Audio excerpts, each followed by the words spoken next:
하나님의 은혜와 축복이 우리 성도님들 모두에게 함께하기를 주님의 이름으로 축복합니다.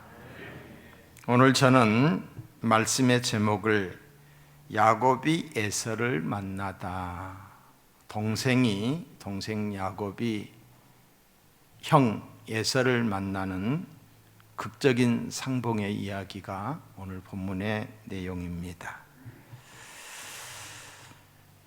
일국의 흥망성쇠, 그리고 개인의 생사하복, 이 모든 것이 하나님께 있습니다. 다시 말씀드립니다. 일국의 흥망성쇠, 개인의 생사하복이 하나님께 있습니다. 역사의 주관자가 하나님이십니다. 하나님께서 모든 것을 다스리고 계십니다. 우주 만물을 통치하시고 섭리 보존하고 계십니다. 하나님께서 모든 것을 다스리고 주관하신다는 것이 우리에게 얼마나 다행스러운 일인지 모릅니다. 세상 만사가 사람에게 달려 있다면 어떻게 되겠습니까? 우리는 한순간도 마음을 놓을 수가 없을 것입니다. 그러나 선하시고 의로우신 하나님께서 이 모든 것을 다스리고 계시기 때문에 우리는 소망을 잃지 않고 안심하며 살아갈 수 있습니다. 이런 하나님을 향한 믿음이 있는 자는 일국의 흥망성쇠와 개인의 생사화복과 우주 만물을 통치하시고 다스리고 섭리하시는 이 하나님에 대한 믿음이 있는 자는 어떤 어려움에도 어떤 상황에서도 낙심하지 않고 절망하지 않는 줄로 믿습니다.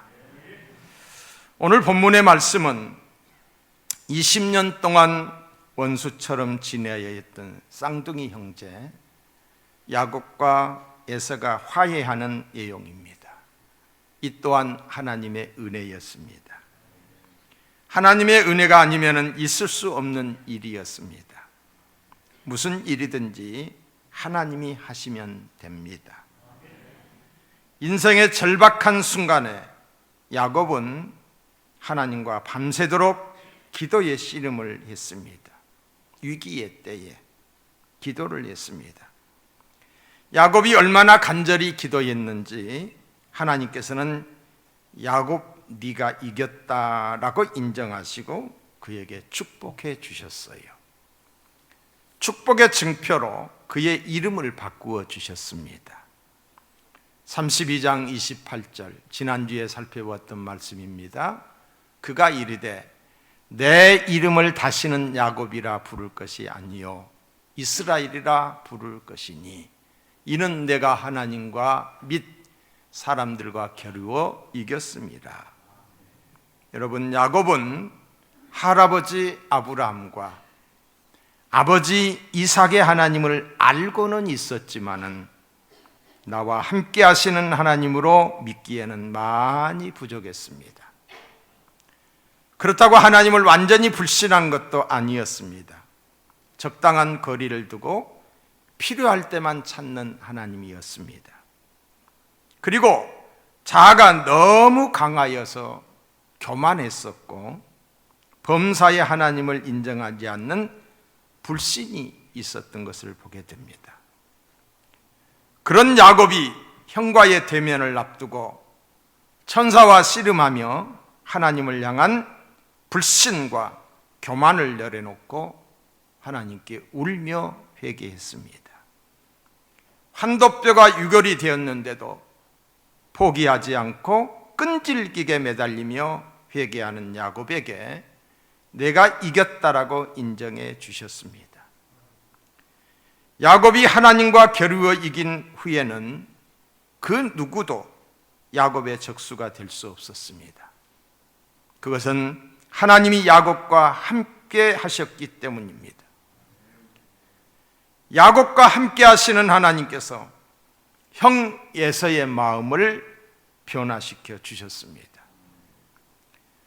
잠언서 16장 7절에 보시면은 사람의 행위가 여호와를 기쁘시게 하면, 사람의 행위가 하나님을 기쁘시게 하면은 그 사람의 원수라도 그와 더불어 화목하게 하시느니라 그랬어요. 하나님은 교만한 야곱의 마음을 깨뜨려 주셨고, 동생을 죽이려고 하는 형 에서의 마음도 하나님이 다스려 주셨던 것입니다. 극적인 상봉, 화해가 이루어지게 되었던 것이지요. 하나님이 하신 일입니다. 오늘 저는 이 본문을 묵상하면서 분단 70년의 남북의 통일도 하나님의 손에 있다라고 생각을 했습니다. 지금으로서는 불가능합니다. 그러나 하나님이 하시면 가능하다라고 확신합니다.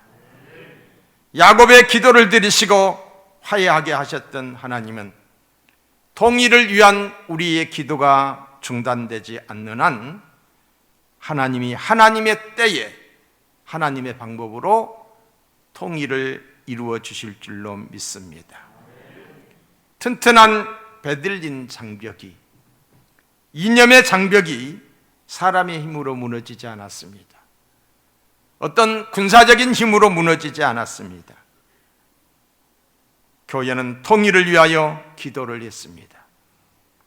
촛불을 들고 10년 이상을 기도를 했습니다. 기도회를 주관했던 니콜라스 교회의 퓨어로 목사는 통일은 하나님께서 이루어 주신다는 말을 했습니다. 통일은 하나님께서 이루어 주신다. 말 그대로 되었습니다. 대한민국의 통일도 역사의 주관자이신 하나님께서 이루어 주실 것을 믿습니다. 우리가 기도하는 한 하나님이 반드시 이루어 주실 것입니다. 밤새도록 하나님과 씨름한 야곱은 다음 날 드디어 에서와 만나게 되었습니다. 형 에서가 400명을 거느리고 오는 것을 보았습니다. 그것을 보고서 33장 3절에 보면 이렇게 기록이 되어 있습니다. 자기는 그들 앞에서 나아가되, 다시 말해서 자기의 처자식들 앞에 나아갔습니다. 몸을 7번 땅에 굽히며 그 형 에서에게 가까이 가니, 야곱은 맨 앞에 나가서 에서를 만났습니다. 야가 빠진 야곱은 단 한 번도 이런 적이 없었습니다. 자기는 항상 뒷전에 물러 있었어요. 여차하면은 도망가기 위해서였던 것입니다. 다른 사람들은 죽어도 자기는 죽지 않겠다는 것이었습니다. 그런 야곱이 하나님을 만나고 나니 전혀 다른 사람이 되었습니다. 여러분, 예수를 믿는다고 해서 다 똑같지 않습니다. 하나님을 확실하게 겸응하고 믿는 자는 희생을 자원합니다. 희생을 자원하며 죽음을 두려워하지 않습니다. 하나님을 확실히 경험한 사람은 희생을 자원하며 죽음을 두려워하지 않습니다. 자, 3절 다시 한번 봅니다.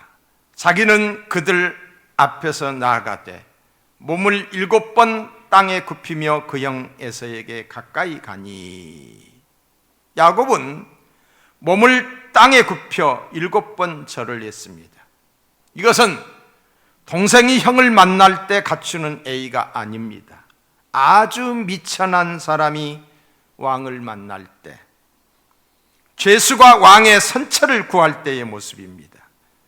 무엇 때문에 야곱이 그렇게까지 해야만 했을까요? 물론 야곱은 형 에서에게 지은 죄가 있었기 때문에 그렇게 했을 것입니다. 그래서 형에게 최대한의 예의를 갖추고 선처를 바라는 마음이었을 것입니다. 그러나 야곱이 그렇게 한 것은 꼭 그런 이유 때문만은 아니었습니다. 에서의 환심을 사기 위한 비굴한 행동도 아니었습니다. 야곱의 이런 행동은 진정으로 변화된 사람의 행동이었어요. 하나님을 만나고 난 다음에 그의 마음과 생각이 바뀌어지고 난 다음에 행동이었습니다. 지금까지 야곱은 비열하고 거짓된 행동을 많이 했습니다. 장자권을 빼앗았어요. 아주 유치하게 형이 배고픈 때를 이용해서, 아버지가 앞을 제대로 보지 못한다는 것을 이용해서 또한 아버지를 속여 축복을 받았습니다. 목적을 위해서는 아버지도 형도 보이지 않는 사람이었습니다. 야곱이 에서에게 이렇게까지 예의를 다하고 있는 것은 이전의 야곱이 아니었기 때문입니다. 그는 밤새도록 기도의 씨름을 하면서 자기밖에 모르는 자아와 교만이 깨어졌습니다. 자기가 무엇을 잘못하고 살아왔는지를 깨닫게 되었습니다. 여러분, 깨닫는 것이 은혜예요. 하나님의 은혜는 마음과 생각의 변화로 나타납니다. 그리고 삶의 현장에 나타납니다. 야곱의 마음과 생각을 하나님이 지켜주셨어요. 그게 바로 은혜였던 거예요. 빌립보서 4장 7절에 보시면은 모든 지각에 뛰어난 하나님의 평강이 그리스도 예수 안에서 너희 마음과 생각을 지키시리라 했어요. 하나님이 마음과 생각을 지켜주시는 자들의 공통점이 있습니다. 첫째는 마음의 평안이 임하는 거예요. 마음의 고요가 임하는 거예요. 현실은 어제나 오늘이나 똑같은데 하나님의 은혜가 임하게 되면 마음이 평안이 임하게 돼요. 둘째는 인생의 성공과 실패를 보는 눈이 달라집니다. 다시 말해서 가치관이 달라진다는 거예요. 어제 좋았던 것이 오늘 가치 없게 느껴져요. 어제 별것이라고 생각했던 것들이 오늘 소중하게 느껴지는 거예요. 가치관이 달라집니다.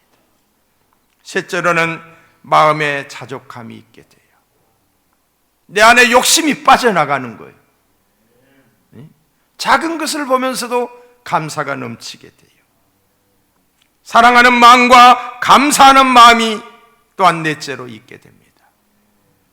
사랑스럽게 느껴져요. 고맙게 생각이 되어지는 거지요. 다섯 번째로는 겸손한 마음과 담대함이, 용기가 생깁니다. 이런 증상이 나에게 있다라고 한다면은 그건 분명히 하나님의 은혜가 임한 거예요.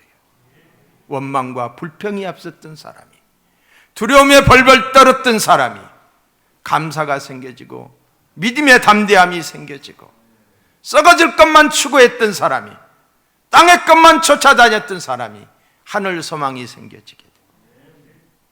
은혜가 임한 거예요.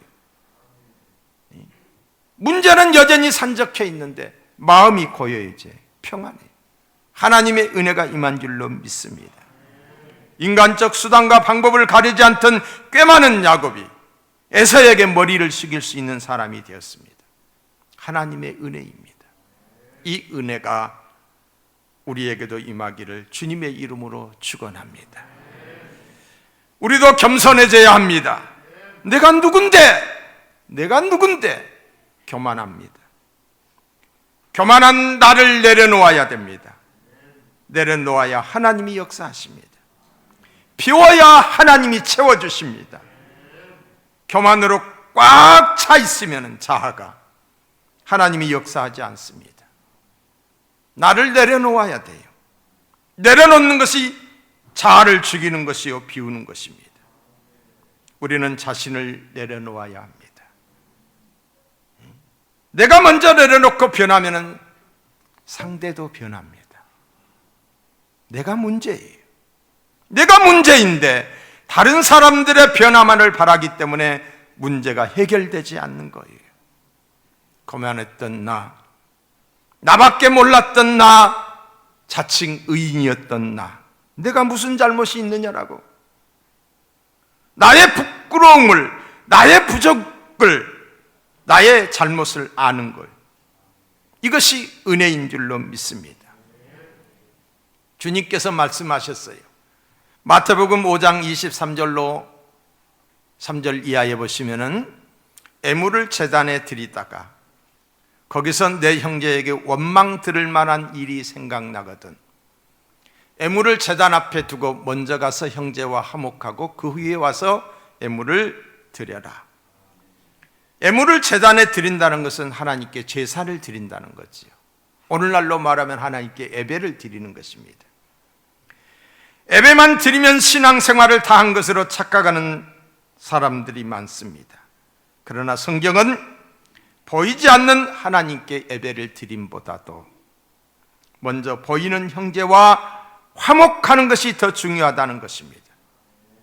그리고 하나님 앞에 나와서 예배를 드리라는 거예요. 화목해야 됩니다. 화목동의가 되어야 합니다.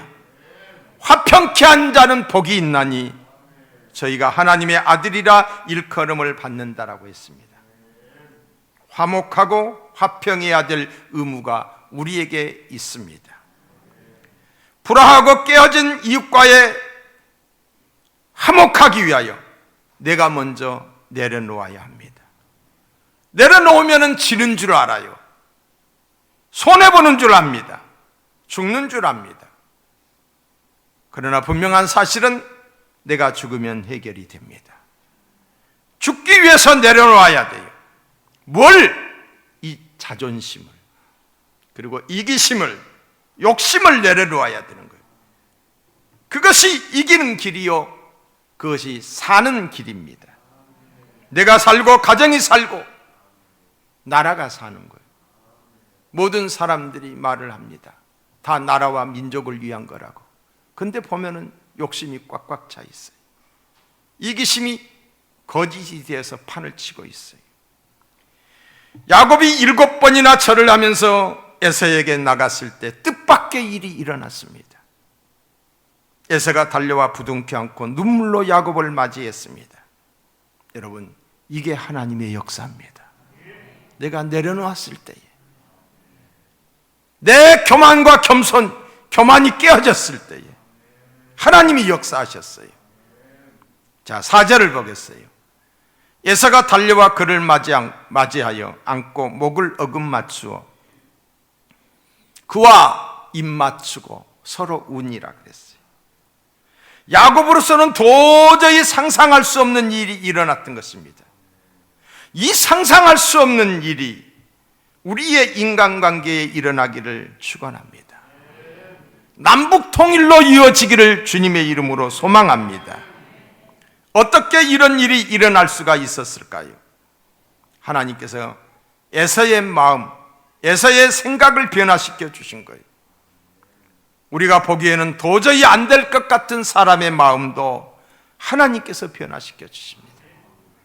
악한 마음이 선한 마음으로, 추한 마음이 깨끗한 마음으로, 미워하는 마음이 사랑하는 마음으로 변화시켜 주십니다. 하나님이 사울이 변하여 바울이 되게 하셨던 것처럼 말입니다. 야곱이 밤새도록 기도의 씨름을 할 때에 이 문제는 이미 해결이 되었습니다. 기도가 답입니다. 지금도 하나님은 우리의 기도를 들으시고 역사하십니다. 문제가 있고 어려움이 있습니까? 기도해야 합니다. 기도하라고 하는 하나님의 사인입니다. 특히 어려운 관계에 있는 사람들을 만나러 갈 때에, 또 어떤 중요한 일을 앞에 두고 성사를 시키기를 원할 때에 반드시 꼭 더욱 우리가 기억해야 할 것은 기도해야 한다는 것을 잊지 마시기 바랍니다. 하나님이 우리의 생사복을 주관하시기 때문입니다. 예수 믿는다는 것 때문에 인간관계가 어렵게 되는 경우들이 있습니다. 특별히 요즘에 예수 믿는다는 것 때문에, 교회 다닌다는 것 때문에 불이익을 당하고 왕따를 당하는 경우들이 있습니다. 어머니, 교회 가지 마세요. 자식들이 못 가게 합니다. 직장에 나가면은 직장의 동료들이 교회 갔다 왔냐? 상사가 말합니다. 교회 갔다 왔어? 언제부터 이런 시대가 되어버렸어요? 교회가 혐오 집단이 되어버린 거예요. 여러분, 교회가 코로나의 발상지입니까? 아니지 않습니까? 교회같이 조심하고 이렇게 예배 드리는 것도 많지 않아요. 이렇게 예배를 드리는 여러분들 모두가 다 전면을 향하고 있잖아요. 마주보고 있지 않아요. 질병관리본부의 그 관계자가 그렇게 말을 했습니다. 교회에서 예배 드리는 현장에서 코로나 확진자가 나왔다는 애는 없다. 그들이 말을 했어요. 그러면은 교회의 소모임이라든가 아니면 교회 안에 어떤 기도의 모임이라든가 찬양대라든가 이런 모임에서 확진자가 있었던 것은 사실인데 예배를 드리는 것에서는 확진자가 없었다라고 통계 자체가 나오지를 않고 있습니다. 그런데 그들은 말을 했어요. 교회에서 절반 이상의 확진자가 나왔다. 지난 7월 달에 총리께서 그렇게 이야기를 함으로 인해서 교회가 코로나의 발원지가 돼버린 거예요. 그래서 저희들이 물었어요. 어떤 근거로 그런 이야기를 하셨습니까? 질의문답을 했어요. 그랬더니 3일치 통계를 내가지고 우리에게 답변을 줬어요. 저희 애자연에. 그래서 3일치 저희들이 또 통계를 내보니까 그것도 거짓말이에요. 거짓말이에요. 다시 우리가 질의문답을 했어요. 그랬더니 답변조차도 안 오고 총리직에서 물러나고 말았어요. 교회가 코로나의 발원지가 아니에요. 그렇게 매일 뉴스를 통해서 언론을 통해서 교회가 코로나의 발원지처럼 그렇게 하다 보니까 이런 혐오 집단으로 국민들의 의식 속에 프레임이 쓰여진 거예요. 여러분, 진실이 드러날 줄로 믿습니다. 진실이 드러나요. 왜 교회가 얼마 전에 여론조사를 보니까 이 코로나에서 가장 피해를 많이 본 집단이 어디냐? 교회입니다. 교회 예배 못 드립니다. 우리 교회 같이 이렇게 예배 드리는 교회 많지 않습니다. 자, 이와 다르게 실제로 신앙 때문에 욕을 먹는 일들이 있습니다. 그러나 자세히 따져보면 신앙의 문제가 아니라 그 문제의 원인이 자신에게 책임이 있는 거예요. 신앙생활 때문이 아니라 하나님을 믿는 것 때문이 아니라 자신, 신앙생활을 하면서도 자기밖에 모르는 이기심, 그리고 한없이 교만합니다. 그분이 바로 때로는 목사이고 장로이고 권사이고 집사예요. 더 심해요.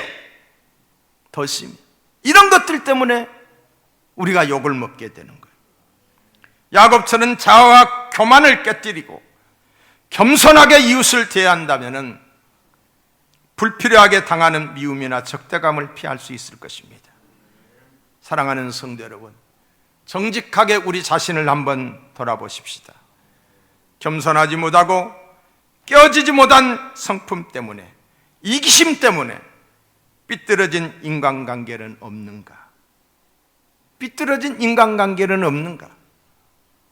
깨어지지 못한 이 교만, 자아, 이기심, 이것 때문에 부부의 관계가 깨뜨려져 있어요. 하나님께서는 우리가 좋은 이웃이 되기를 원합니다. 하나님을 사랑하는 사람은 이웃도 사랑해야 합니다. 하나님을 사랑하는 사람들은 이웃들과의 관계가 좋아야 됩니다. 그러기 위해서 내가 먼저 손 내밀고, 아멘, 내가 먼저 그들을 나눌 줄 알아야 돼요. 그들과 나눌 줄 알아야 돼요. 이게 주님의 가르침이에요. 여러분, 저 미얀마라고 하는 나라에 쿠데타가 일어났지요. 민주주의가 이 성장하는 과정, 그 과정이 있어요. 과정이 국민의 의식이 성향과 더불어서 민주주의도 발전하는 거예요. 우리나라도 그런 과정을 거쳐서 민주주의가 성숙되어지는 거지요. 그런데 지금 그 나라에서 쿠데타가 일어나서 며칠 전에 제가 통계를 보니까 700명 이상이 죽었더라고요. 그리고 수많은 사람들이 국경을 넘어서 이웃 국가로 지금 난민으로 떠나고 있는 상황. 우리나라에도 3천여 명의 유학생들이 와 있고 근로자들이 몇만 명이 와 있는 그런 상황이에요. 여러분, 이게 남의 이야기만이 아니라는 거지요. 우리나라가 어떠했습니까? 6.25 동란으로 인해서 거지거지 상거지 나라가 됐어요. 온 국토의 80%가 전쟁터가 되고 말았어요. 다 무너지고 다 파괴됐어요. 16개국의 군사들이 왔고 31개국의 나라에서 우리나라를 원조를 해줬어요. 그래서 우리가 그런 어떤 도움들이 있었기 때문에 오늘의 대한민국이 있는 거예요. 그렇다고 할진데 어려움을 당하고 있는 저 미얀마를 강 건너 불 보듯이 보면은 빚진 자로서, 사랑을 입은 자로서 우리가 해야 될 일이 아니에요. 저들을 도와야 될 줄로 믿습니다. 작은 것이지만은 저들을 도울 수 있는 넉넉한 마음이 우리 안에 있어지기를 주님의 이름으로 축원합니다. 여러분, 자아가 죽는다는 게 쉬운 일이 아니에요. 내 것을 내놓는다는 게 쉬운 일이 아니에요. 내가 무엇 때문에 자존심을 굽혀야 됩니까? 무엇이 아쉬워서 참고 양보해야 됩니까? 내가 어떻게 번 돈인데 이렇게 생각하면 불가능합니다. 그러나 하나님께서 은혜 주시면은 우리는 이런 일들을 능히 감당할 수 있게 되는 줄로 믿습니다. 야곱이 바로 그렇게 했던 것이에요. 야곱 자신의 마음이 변화되자 형과의 관계가 너무나도 쉽게 해결이 됐던 거지요. 본래 야곱은 무슨 일에 있어서도 형 에사에게 져본 적이 없어요. 수단과 방법을 가리지 않고 이겨먹었던 사람입니다. 그러나 이제 야곱은 하나님의 사람이 되었습니다. 형 에사를 대하는 태도에서 나타나는 것이지요. 하나님의 은혜로 야곱과 에사는 감격적인 상봉을 했습니다. 에사는 야곱의 가족들에 대해서 관심을 갖게 된 거예요. 여러분, 관심이 사랑이에요. 관심이. 그래서 5절에 보시면 이렇게 묻습니다. 에사가 눈을 들어 여인들과 자식들을 보고 묻되 너와 함께한 이들은 누구냐? 야곱이 이르되 하나님이 주의 종에게 은혜로 주신 자식들입니다. 여러분, 야곱의 말이 달라졌어요. 하나님이 저에게 은혜로 주셨다라고 말해주고 있어요. 은혜를 받게 되면 은혜를 말하게 되는 줄로 믿습니다. 에사는 자기에게 보낸 선물에 대해서도 묻습니다. 자, 8절을 보겠어요.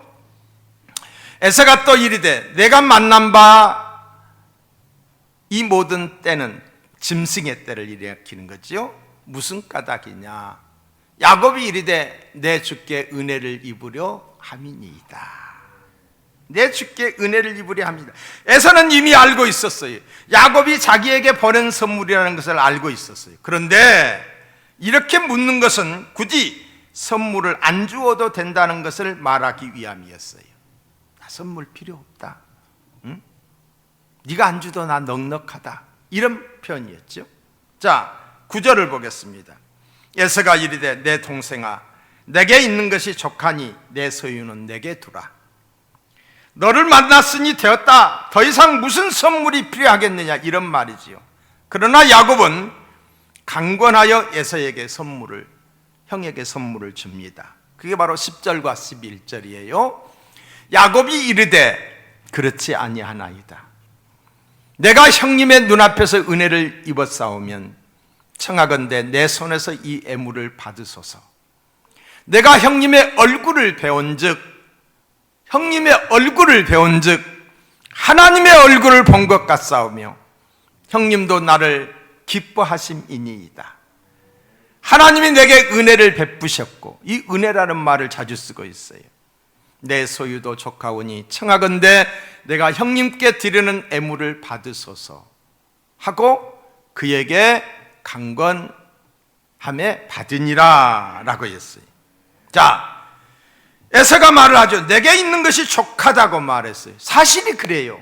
예, 에사는 아버지 이삭이 거부였어요. 아버지 이삭의 재산을 그대로 다 물려받았기 때문에 그는 넉넉했으리라고 생각을 합니다. 근데 야곱도 나의 소유가 족하다라고 말을 하고 있습니다. 여기서 야곱이 자신의 소유가 족하다고 말했는데 야곱의 말은 에사의 말과 그 의미가 다릅니다. 에사의 말은 단지 자기의 소유가 많다는 뜻이었습니다. 그러나 야곱의 말은 자기는 모든 것을 소유하고 있다는 뜻입니다. 야곱이 어떻게 모든 것을 다 가지고 있다고 말할 수 있을까요? 야곱은 우주의 주인이신 만유의 주가 되시는 하나님께서 자기와 함께 하신다는 것을 두고 이렇게 말을 했던 거예요. 하나님이 나의 힘이 되십니다. 하나님이 나의 자원이 되신다. 하나님이 나와 함께 하신다. 고로 하나님이 가지고 계신 것이 내 것이 되신다. 이 사실을 다윗이 일찍이 깨달았어요. 그래서 그는 여호와는 나의 목자이시니 내게 부족함이 없다라고 말을 했어요. 하나님이 있는 자는, 하나님을 전적으로 의지하는 자는 가진 것이 없는 것 같아도 부유하게 사는 거예요. 억만금을 쌓아놓고도 가난하게 사는 사람들이 있어요. 하나님이 있는 자는 부유한 자인 줄로 믿습니다. 모든 것의 주인이시며 모든 것을 공급해 주시는 하나님을 모시고 살기 때문입니다. 하나님을 모신 사람은 모든 것을 소유한 것과 같습니다.